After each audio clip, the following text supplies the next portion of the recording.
Vous êtes à l'écoute du quiz Les pros du conflit.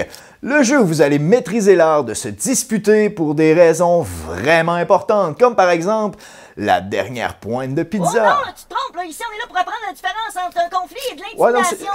C'est juste j'avais faim puis il restait juste une pointe puis il n'y a pas de conflit, il n'y a pas de mésentente, tout le monde s'entend bien puis on partagera. On partage. Bref, accueillons nos participants du jour. Moi, je m'appelle Simone. Moi, je m'appelle Léa. Allons-y avec la question. Imaginez que vous êtes des parents. Votre enfant arrive à la maison et vous raconte qu'il se fait intimider, pousser et traiter de nom à l'école. Comment réagissez-vous? A. Vous allez à l'école immédiatement pour confronter les intimidateurs. Quoi? Je m'en vais à l'école demain matin à la première heure. Ça n'a pas de bon sens. Mon fils ne fera pas intimider certains. B. Vous dites à votre enfant d'ignorer la situation. Ben voyons donc. Occupe-toi-en pas puis va jouer plus loin. C. Vous encouragez votre enfant à se défendre physiquement. C'est à toi de tes cours de karaté pour te défendre. Je t'ai pas payé ça pour rien. D.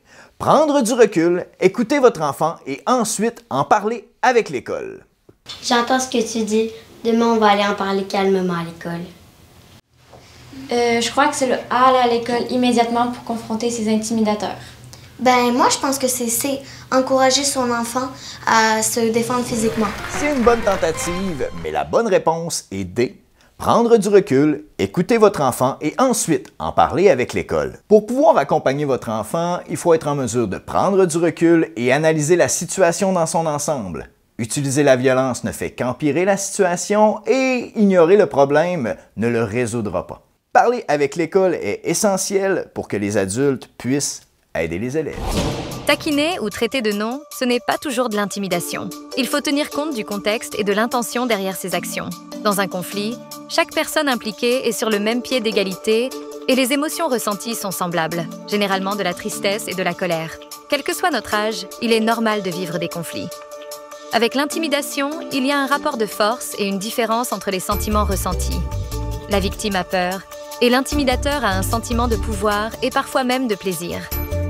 Mais peu importe qu'il s'agisse d'un conflit ou de l'intimidation, lorsqu'un geste inacceptable est posé, les adultes interviennent toujours pour aider les élèves.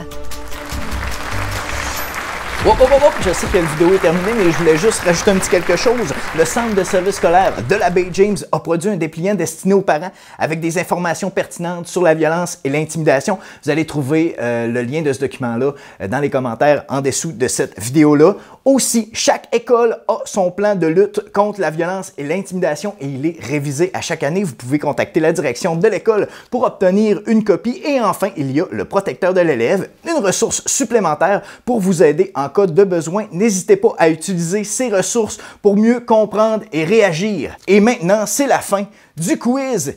Les pros du conflit, on aurait dû appeler ça les pros de la gestion du conflit.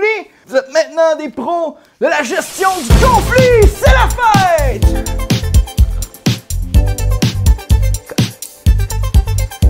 Je sais, je danse pas mal.